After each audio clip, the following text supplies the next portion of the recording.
The Gulf conflict widened. Britain prepared for a new prime minister, and India reached a private space milestone. This is the July 18 Daily Recap.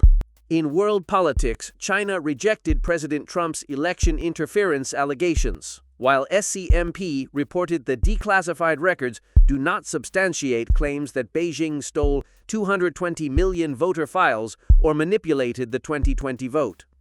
In Britain, AP reported Andy Burnham was declared Labour leader and is set to become Prime Minister next week without a general election because Labour holds the governing majority.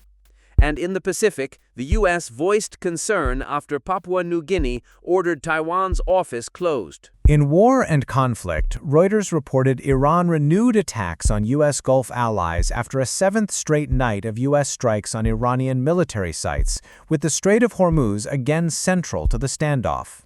In Gaza, Reuters reporting carried by the Straits Times said an Israeli strike killed at least 8 Palestinians at a funeral in Nuseirat.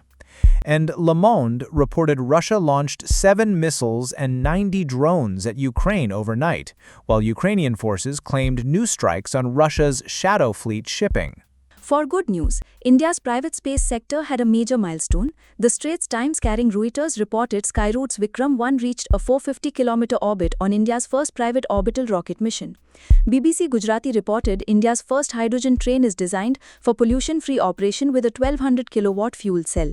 And AP reported a powerful magnitude 7.3 quake near the Mexico-Guatemala border produced no immediate reports of severe damage or deaths. The bad news centered on disasters and smoke. AP reported Texas crews were still rushing to rescues after flooding killed at least 2 people.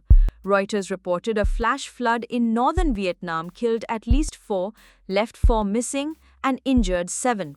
AP reported a Chongqing landslide killed at least 8 and left 34 missing.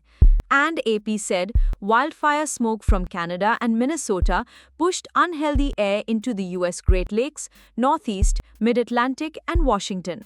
That is the July 18 Daily Recap. Subscribe for neutral, source-backed world news every day and find the full source list in the description.